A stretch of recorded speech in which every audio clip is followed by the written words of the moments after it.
ہندوستان پر بھی مسلمانوں کی حکومت رہی، ہر جگہ اسلام کا جھنڈا لہراتے ہوئے یہ مسلمان جب افریقہ پہنچتے ہیں تو افریقہ میں بھی اسلام کا جھنڈا لہرا دیتے ہیں، لیکن افریقہ پہنچنے کے بعد ان کو ایک سمندر ملتا ہے، افریقہ پہنچنے کے بعد ان کو ایک سمندر دکھائی دیتا ہے۔ یہ مسلمان پیچھے مڑ کے دیکھتے ہیں تو اسلام کا جھنڈا پھیل چکا ہے، دائیں دیکھتے ہیں تو اسلام کا جھنڈا لہرا رہا ہے، بائیں دیکھتے ہیں تو ان کو اسلام نظر آتا ہے، سامنے سمندر ہے۔ ان مسلمانوں کا ایک قابل ذکر نوجوان، نام ہے اس کا عقبہ ابن نافع، 2 رکعت سمندر کے کنارے کھڑا ہو کر سمندر کے پانی سے وضو بناتا ہے۔ نوجوانوں اپنا ہاتھ اٹھاؤ اور اپنے گالوں پہ تھپڑ مارو، ایک تم نوجوان ہو اور ایک وہ نوجوان ہے۔ دائیں دیکھتا ہے تو اسلام، بائیں دیکھتا ہے تو اسلام کا جھنڈا، پیچھے دیکھتا ہے تو پوری دنیا میں اسلام لہرا چکا ہے، سامنے سمندر آ جاتا ہے، چیختا ہے، چلاتا ہے، وضو بناتا ہے سمندر کے پانی سے اور 2 رکعت نماز پڑھتا ہے۔ نماز پڑھنے کے بعد وہ عقبہ ابن نافع سمندر کو دیکھتا ہے، سمندر کی لہریں جوش مار رہی ہیں،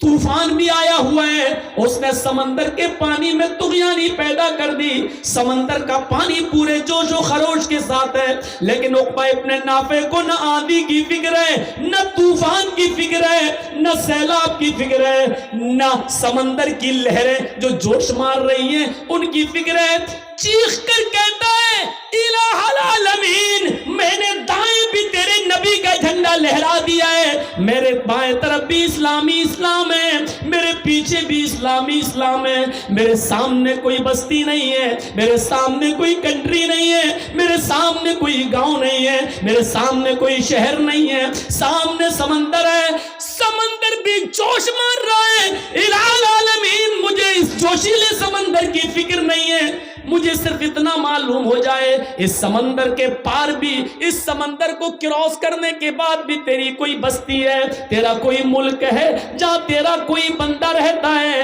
اللہ تیری عزت کی قسم کھا کے کہتا ہوں، میں اپنے گھوڑوں کو سمندر میں ڈال دوں گا، میں لہرانے والی موجوں کو نہیں دیکھوں گا، میں اٹھنے والے سمندر کے اندر ان موجوں کی پرواہ نہیں کروں گا، میں اپنے گھوڑوں کو سمندر میں ڈال دوں گا اور اس وقت تک رکنے کا نام نہیں لوں گا جب تک کہ سمندر کو پار کر کے، سمندر کو کراس کر کے اس ملک میں، اس گاؤں میں، اس شہر میں، اس سٹی میں، اس کنٹری میں بھی جب تک تیرے نبی کا جھنڈا نہ لہرا دوں، جب تک تیرے نبی کا جھنڈا نہ پھیلا دوں، اس وقت تک میں چین سے سونے کا نام نہیں لوں گا، میں چین سے مجھے نیند نہیں آئے گی۔ لیکن مجھے معلوم نہیں کہ سمندر کو پار کراس کرنے کے بعد بھی کوئی ملک ہے یا نہیں۔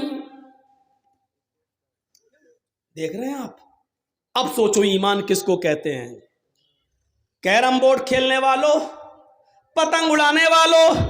شادیوں میں ڈی جے بجانے والوں، اپنا ایمان اپنے دل میں رکھ کر اس ایمان کے بارے میں سوچو کہ اس ایمان میں اور تمہارے ایمان میں کتنا فرق ہے۔ وہ نوجوان کہتا ہے کہ اس وقت تک میں نہیں سوؤں گا جب تک کہ اس بستی میں بھی تیرے نبی کا جھنڈا نہ لہرا دوں، اور تم تو اپنے گھر پر بھی نہیں لہرا سکتے ہو،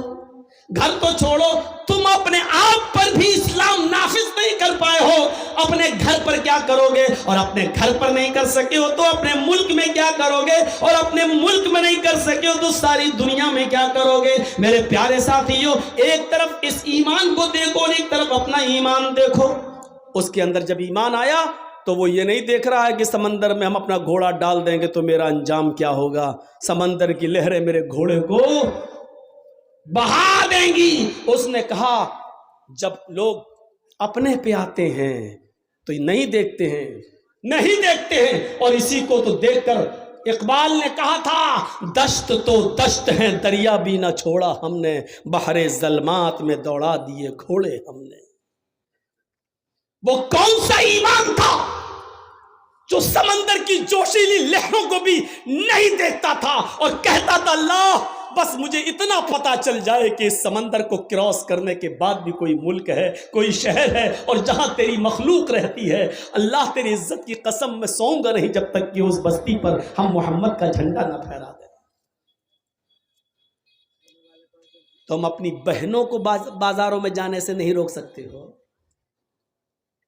کلیا چک کی شاپنگ کرنے سے نہیں روک سکتے ہو، اپنی بیٹیوں پر پابندی نہیں لگا سکتے ہو، اپنے گھروں پر اسلام کیا نافذ کرو گے؟ مولانا کیا ہوگا یو پی کے چناؤ میں؟ مولانا ہر جگہ یہ، پھر ایسا نہ ہو، وہ تو ہوگا۔ کیوں رو رہے ہو؟ دیکھو یہ